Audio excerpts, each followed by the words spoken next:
Hello, it's a Gingerpaintbrush here.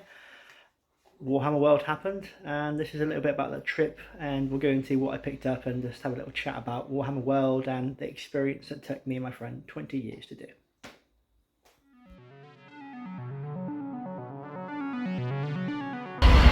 It is 5:30 in the morning. All our trains have been delayed. But Nottingham, Warhammer World, we are still coming. We're still travelling. We've been on this train for 5.5 hours and we're still 2 hours away from Paddington. So by the time we actually get to Nottingham, we would have been on this train for a little over 10 hours. Made it to London! Hello Paddington! Should have been here 2 hours ago! Yay! Made it to Nottingham. We did the thing. Just I can see it! We have arrived at Warhammer World. Oh yeah. The world of Warhammer. Yeah, there it is! And here we are with the Space Marine. We have the Rhino of Awesome, Bugman's Bar. I just want to start by having a load of photos in here. I did the Wings challenge and I got myself the Bugman's Fire Slayer pin because of course. The Gaming Hall and me and my buddy Ron. And I'm just going to display a load of photos that I found really interesting. Just different bits I've seen in magazines over the years, so bear with while there's lots of photographs here. And what beautiful things we saw at Warhammer World. And I finally got to go to Bugman's Bar, and I brought my favourite miniature of all time, my favourite dwarf miniature, which I named for my son Floyd. All the stuff in the exhibition hall, as you can see, is just absolute classics, back-to-back dioramas, stuff. If you've been in this hobby for a long time, as long as me, or longer probably, and some of you if you like the Oldhammer stuff, it's classic stuff. I mean, this alone is enough for the trip for me. To see this in the flesh behind the glass was quite a surreal moment for me as an Oldhammer fan, and that meant a lot to me. And the Horus Heresy stuff, I didn't take a photo of everything, but anything that for me that was special I've taken a photo of. Your Space Wolves, your Imperial Fists, your fantasy stuff. Not a lot of dwarfs on the shelf, but the dwarfs are coming, baby. The dwarfs will be coming back, which is what I'll be showing you shortly, and some of the stuff I picked up. Seeing some of the exclusive stuff you can only get at Warhammer World, which is probably my priority of stuff to get, if I'm being honest. Now please excuse the indulgent amount of photos you're about to see, but for anybody who's not been to Warhammer World, hopefully they'll enjoy some of the photos that I've taken of some of the dioramas. And one of the things I did notice when I went to Warhammer World and looking at the dioramas and some of the painted models was, I'm not that bad of a painter. I know these dioramas, they do so many miniatures and they have time frames and stuff, but to see models at Warhammer World of a level around mine and below my level was actually a really nice thing to see, because it made me feel like a better painter. It made me feel like my hobby is valid, which is one of the reasons I jumped back into painting so much when I came back from Warhammer World, because I felt like I was at a good level, which is a really nice thing to feel. And here we go. More Imperial Fist, because I've been really loving the Horus Heresy recently, and just getting some photos for some inspiration, to kind of get an idea of what direction I wanted to go with my Imperial Fists was quite paramount really, because I wasn't sure where I was going to go, if it was going to be airbrush or contrast or a mix of Uriel yellows and Avalons and everything else. I actually settled on using Imperial Fist contrast with Lamy medium through an airbrush, and it's probably the best decision I made because it's just buttery smooth. And Alexis Pollux himself here, one of my favourite characters. Sigismund, the man himself, and my High Lord of Terror, Dawn himself. Lovely models at Warhammer World. It was really nice to see these, and also seeing Thunderhawks in the air. Does it get much cooler? It does. Thunderwolf, cavalry dioramas, the arming of a Space Marine, one of the cooler things they've done in the last couple of years. My boy Ulrich, I brought my Ulrich with me to play games with. Space Wolf Terminators, I defy you to find something cooler. Cadians on the march, and all the tanks you could ever need in your life. And the big boy. We did not find the assassin. We tried, but we could not find him. But to be in the presence of this diorama after seeing photos of it for so many years was incredible because it's big. It really is just such a massive diorama. It is unreal. And the Terminator head. Wrong chapter, but a very cool nonetheless. Sorry if I'm fudging my words, because I'm just going over the top on this. The Book of Grudges, to be in its presence finally. And some lovely shields in Bugman's Bar, of course.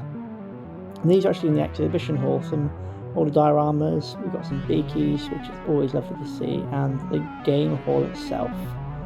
We got our game in. We rather stupidly didn't actually try to book any table beforehand, and it was an event on, which I didn't even think of. But we did get a game in at Warhammer World. We did a custom scenario, and it was a fantastic experience to be able to play a game at Warhammer World. Coming up with something very special, the first miniature cast at Lenton. And talking of said game, here is said game. I brought Space Wolves, my best friend brought World Eaters, and he destroyed me, and our custom scenario of kill the squat and his little stronghold. We just did a custom mission because I could not bring my dad's first painted miniature with me. Here are some of my wolves, my Space Wolves Rhino with all the floral parts, and the armies themselves, and of course the sad down squat, which I'm going to call Graham after my father. And more of Bugman's Bar because we ate basically exclusively at Bugman's for the 2 days that we were there. This beer was rather fantastic and was very much enjoyed. Me and the barrels because I had to, it felt appropriate to do that. And the end of the day when we went to go home and get back to Plymouth. And here we are back at the hobby desk. As you can see, being a sentimental man that I am, I put some of the stuff from my Warhammer World trip in a nice little case. And a big shout out to Paul at Warhammer World for being such a really nice guy, and ended up chatting to him about Oldhammer stuff, particularly a lot of the stuff I brought over. And just a really nice guy, and we spent quite a lot of money there. My friend spent a lot of money as well on quite a lot of Horus Heresy stuff, but what I picked up was different to Ron, because I picked up a whole load of dwarf stuff. I started off my Warhammer World experience purchase-wise by getting Bugman himself.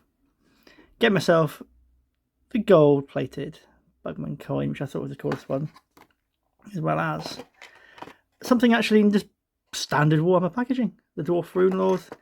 Bizarrely, they've actually repackaged it in a cardboard box and it's £18, so I managed to get a discount at Warhammer World. And just to have something in OG packaging would be cool. But he'll be getting painted, obviously. Moving on from that,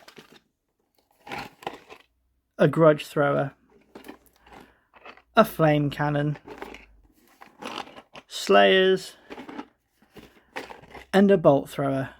I did try and not convince myself to get any more dwarfs because I did want to get the Imperial Spearmen, but I will get them at a later date. Plus some bases for some of my cannons and my old, I believe, 4th, 6th edition fantasy organ gun. As well as that, we got some stuff I felt like I just could not go away with. I had to get a squat. It's me. I mean, it's the only squat, real squat, I should say, not a Votan squat. Ragnar Garrison the squat. Did a Matas Personnel Ammo Jacques. I don't know why I did that as an accent, but I did. And we also, I got myself some Elastius pattern assault cannons for my Imperial Fists. But it was also just after my birthday, and my friend brought me a dude. My best friend got me one of the first character models for my Imperial Fists, Alexis Pollux, or Mr. Bollocks, as we like to call him. A very cool model and a really lovely gesture by my best friend after 25 years of friendship and a long time in the hobby. But let's move on to some hobby stuff I actually did whilst at Warhammer World and what I did after Warhammer World. And here is the model I started painting at Warhammer World. I had some of the older Warhammer fans and staff looking over my shoulder while showing them the old boxes I put stuff in. I should actually show you how I transported my models, but I brought some old paints, used some new paints, and just got a bit of hobby done at Warhammer World, which was one of the goals there. Obviously playing games there in the game hall as well, but it was one of my hobby goals to paint a model at Warhammer World, because painter first and foremost. The gaming is definitely secondary for me, but it felt appropriate to bring a really cool model to paint at Warhammer World. On my return from Warhammer World, I decided it was time to start painting up some of the Imperial Fists. I put this in the worst place possible, didn't I? There we go. So I started working on this guy, which has the Forge World Elastius autocannon upgrade. This guy is airbrush, he is oil wash, he's everything I've never done in terms of painting, but I think he's come out great within a little time. I've obviously started working on the rest of the squad. These are in the middle of the stages of being painted. I also decided it was time to start on some of the big stuff for Horus Heresy. On my first vehicle for the Horus Heresy, a Sakaran battle tank with plenty of battle damage and dirt and grime, as you can see from the close-up shots here. I really wanted to go dirty with Horus Heresy because I just feel like it should be gritty and grimdark, so I made my first tank and my first units oh so grimdark, because that is the way I feel Horus Heresy should be. I want to close out here because my son has just woke up, bless him, and I need to go be Papa Gingerpaintbrush. But I will see you in the next one because I'm actually out of the country for about a week because I'm off to Cape Verde. So when I come back, there'll be some more videos, some more painting stuff, maybe some more scripted stuff because I've just been doing the whole hobby vlog thing since I've come back to doing YouTube again. But there'll be some cool videos soon. Lots of dwarfs, lots of heresy, and lots of old hammer. Until the next one, see you later. Goodbye.